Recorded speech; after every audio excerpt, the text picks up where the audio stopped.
नमस्कार, स्वागत है आप सभी का एनएफ न्यूज पर। मैं हूं आपके साथ रोहित। अहंकार तो रावण का भी नहीं चला, टूट गया घमंड उसका।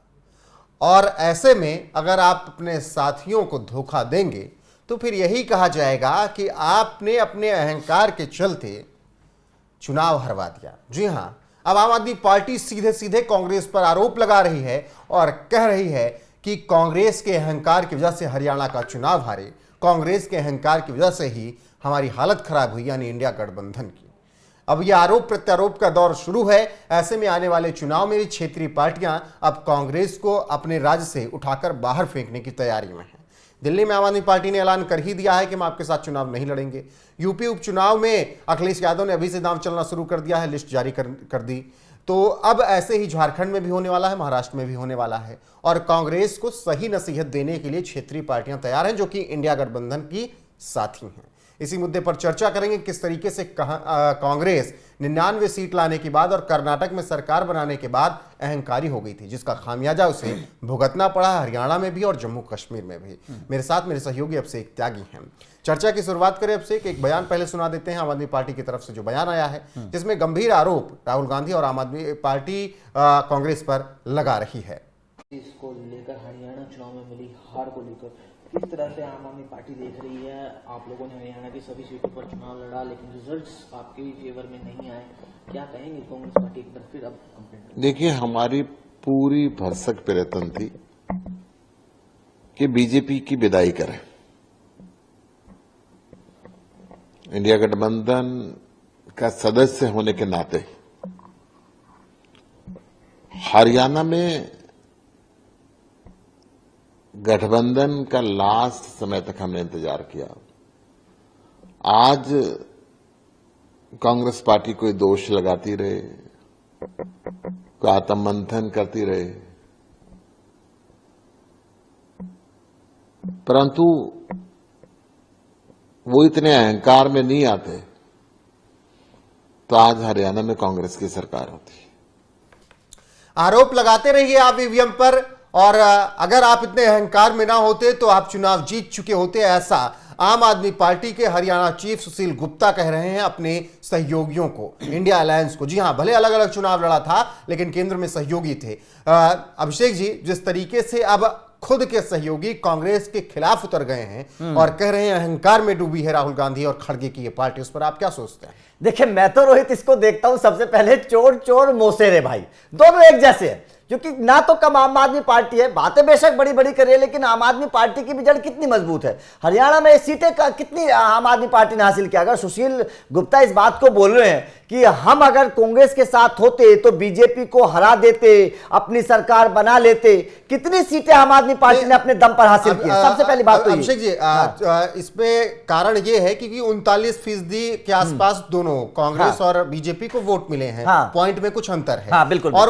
1.08% वोट मिले हैं आम आदमी पार्टी को। आम आदमी पार्टी इसी आधार पर करिए, अगर हमारे 1% वोट आपकी तरफ जाते तो 40% वोट होते और आप कम से कम 10 सीटें तो जीत ही गए होते। और आम आदमी पार्टी 5 सीट मांग रही थी जहां पर वो मजबूत थी। तो इस आधार पर आम आदमी पार्टी कह रही है कि आप घमंड में चूर थे, इसीलिए आपने गठबंधन नहीं किया, क्योंकि आपको लगता था कि आप अकेले जीत लेंगे। देखिए, बिल्कुल ये सुशील गुप्ता जी की अपनी एक राय है, बिल्कुल बात ठीक है। क्योंकि अगर जाहिर तौर पर 1% वोट बढ़ता दोनों गठबंधन का तो सीटों में असर होता। बिल्कुल आपकी बात ठीक है, क्योंकि कुछ सीटों पर बहुत कम मार्जिन से बीजेपी के उम्मीदवार जीते हैं, ये बात बिल्कुल फैक्ट है। लेकिन यहां पर आम आदमी पार्टी के साथ साथ कांग्रेस, देखिए इससे एक बात साफ हो चुकी है, जो सुशील गुप्ता ने बात कही और आपने बताया कि केजरीवाल साफ कर ही चुके हैं कि वो दिल्ली में अकेले लड़ेंगे।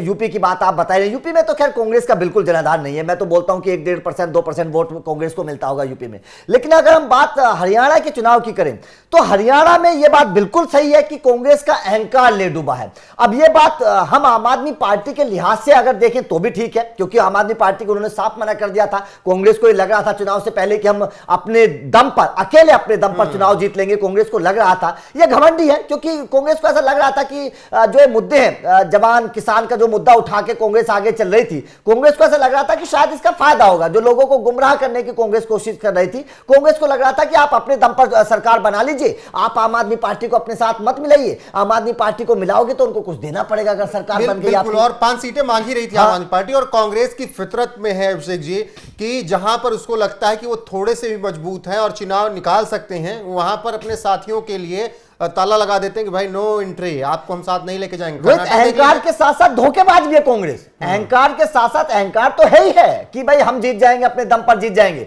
धोखेबाज भी है। अगर आप अलायंस बना रहे हो, अगर आप जोड़ीदार अपना बना रहे हो, तो भाई साहब जोड़ीदार फिर सब जगह बनाओ ना। आप दिल्ली में तो आम आदमी पार्टी के साथ लड़ने की बात करते हो, आप बाकी राज्यों में आम आदमी पार्टी, पंजाब में आम आदमी पार्टी के साथ लड़ने की बात करते हो, लेकिन जब हरियाणा में की बात आती है तो आप आम आदमी पार्टी के साथ क्यों नहीं जाते हो भैया? आप आम आदमी पार्टी को क्यों ठुकरा देते हो? अगर आप अलायंस बना रहे हो, आम आदमी पार्टी को अपना जोड़ीदार बना रहे हो, दिल्ली जैसे स्टेट में आप आम आदमी पार्टी के साथ लड़ने की बात करते हो, तो भैया आप हरियाणा में भी तो लड़िए। नहीं, आप हरियाणा में भी तो उनको सीट वही बात दीजिए। तो कह रहे हैं कि जहां पर कांग्रेस को लगा कि हम मजबूत हैं, हाँ। वहां पर वो अपने साथियों को लात मार देती है कि भाई तुम्हारी जरूरत नहीं है। अगर उत्तर प्रदेश में लगता है कि आप कमजोर हैं तो आप अखिलेश यादव की चरण वंदना कर लेते हैं। आपको लगता है कि पंजाब में आम आदमी पार्टी मजबूत है तो आप उसकी चरण वंदना कर लेते हैं। लेकिन आपको गुजरात में लगता है कि आप मजबूत हैं तो वहां पर आपको आम आदमी पार्टी से गठबंधन नहीं करते हैं।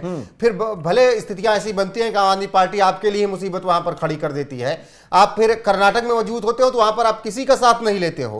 हरियाणा और हिमाचल में मजबूत होते हो, वहां किसी का साथ नहीं लेते हो। हरियाणा में मजबूत होते हो, जो कहा जा रहा था, हालांकि कितना कमजोर है हरियाणा में वो दिख ही गया, वहां पर भी आप किसी को साथ नहीं लेते हो। तो ये तो कांग्रेस की फितरत है। वही बात तो कही जा रही है कि जहां पर आप मजबूत, मतलब मीठा मीठा गप गप, तीखा तीखा थूथू, कड़वा कड़वा थूथू, तो कांग्रेस उसी रास्ते पर चल रही है कि अगर लाभ मिल रहा है सहयोगियों से तब आ जाइए, लाभ नहीं मिल रहा है तो उठाकर आपको बाहर फेंक देंगे। इसीलिए अब की क्षेत्रीय पार्टियों ने भी त्यागी जी ये ठान लिया है कि अब की कांग्रेस की टांग पकड़ उनको बाहर फेंक देंगे कि तुम्हारी जरूरत नहीं है, हम लड़ लेंगे चुनाव। देखिए रोहित, कांग्रेस का अगर हम देखें ना, पिछले कुछ सालों के आंकड़े उठाकर देखें तो कांग्रेस को धरातल पर आने के पीछे की वजह भी यही है, घमंड।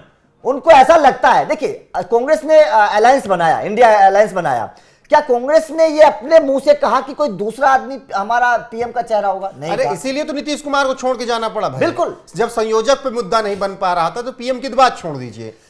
अब आप प्रधानमंत्री की बात करें, महाराष्ट्र में ये नहीं कह रहे हैं कि उद्धव ठाकरे को सीएम बनाएंगे। भाई अगर तीनों पार्टियां देखी जाएं, शरद पवार, उद्धव ठाकरे और राहुल गांधी। शरद पवार नो डाउट मौजूदा राजनीति के सबसे बड़े नेताओं में से एक, चाणक्य भी कह सकते हैं उनको कि शानदार नेता हैं वो इस वक्त के। लेकिन अगर देखिए दौर है, और महाराष्ट्र में मजबूत भी हैं, बिल्कुल कांग्रेस से ज्यादा मजबूत हैं। लेकिन अगर दौर देखिए तो दौर तो यह है कि उद्धव ठाकरे ही पूरे एनडीए गठबंधन के सबसे बेहतरीन चेहरे हैं मुख्यमंत्री पद के लिए। आप उनको अभी आगे करी नहीं रहे, नाना पटोले करेंगे नहीं बनने दूंगा, तो वो तो प्रधानमंत्री की थी, यहां पर मुख्यमंत्री नहीं बनने देना चाह रहे हैं। और कितनी सीटें ले आएंगे? इनकी वजह से क्षेत्रीय पार्टियां कितना चुनाव हार गई।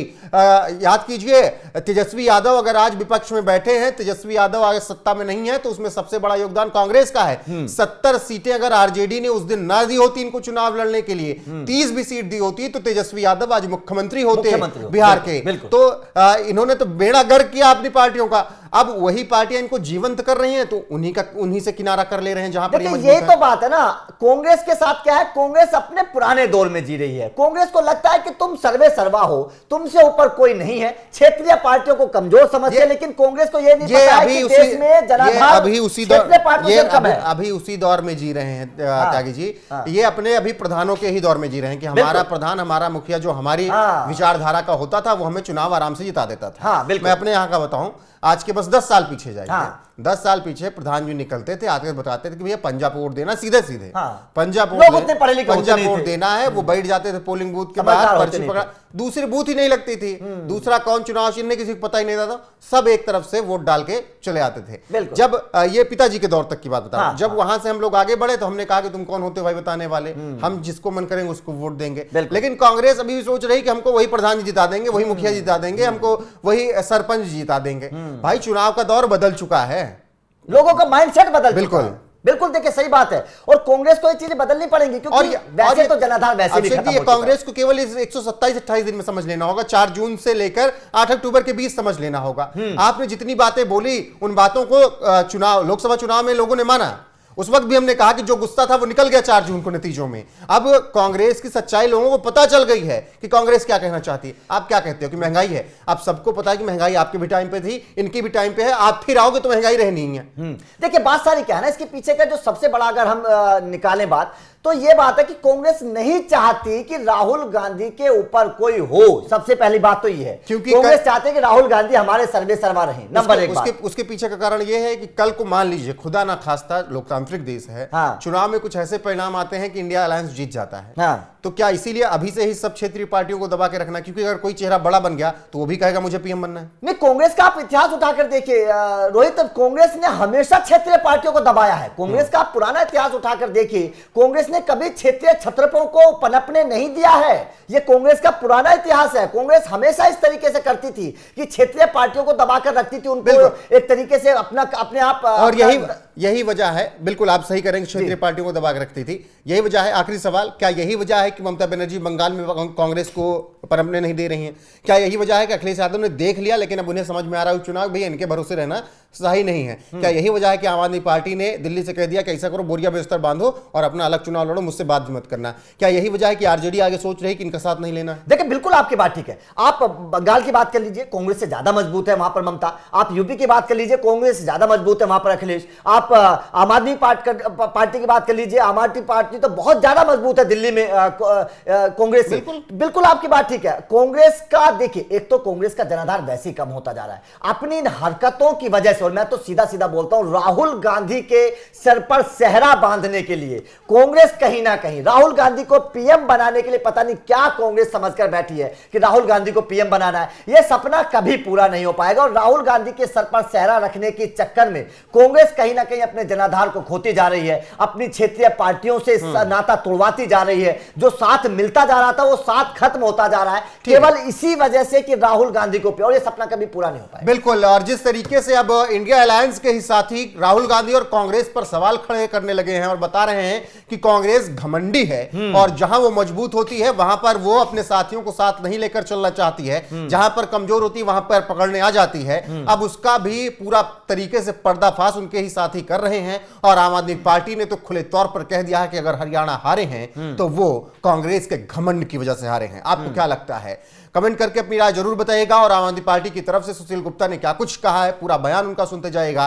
और इस खबर पर अपनी राय जरूर दीजिएगा, वीडियो को शेयर कीजिएगा, लाइक कीजिएगा, चैनल को सब्सक्राइब कीजिएगा, बने रहेगा हमारे साथ। नमस्कार।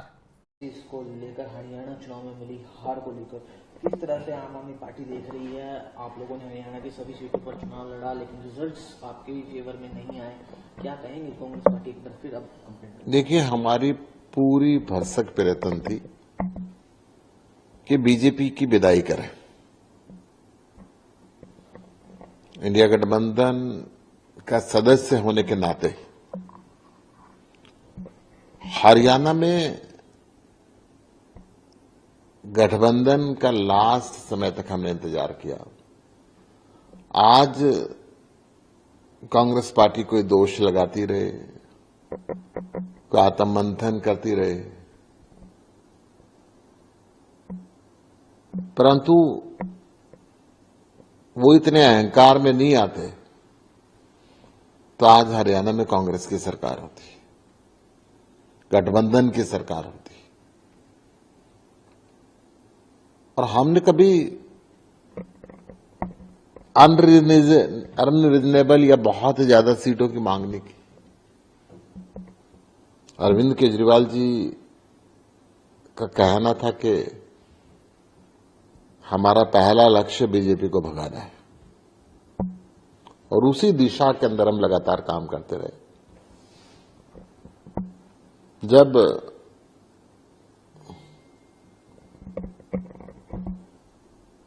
चुनाव नॉमिनेशन के आखिरी 3 दिन बच गए और कांग्रेस ने अपनी लिस्ट जारी कर दी, राष्ट्रीय पार्टी होने के नाते फिर हमारे पास कोई ऑप्शन बचा नहीं था। हमने भी 3 दिन में अपने कैंडिडेट्स को शॉर्टलिस्ट किया और उतारा। आज मुझे वर्तमान स्थिति ये लगती है कि आम आदमी पार्टी अभी से तैयारी शुरू करेगी आने वाले 2029 के चुनाव का। और हरियाणा में अब कांग्रेस के बस की बात नहीं रही कि वो बीजेपी को भगाए। अरविंद केजरीवाल जी ही हरियाणा के अंदर बीजेपी की विदाई को सुनिश्चित करेंगे।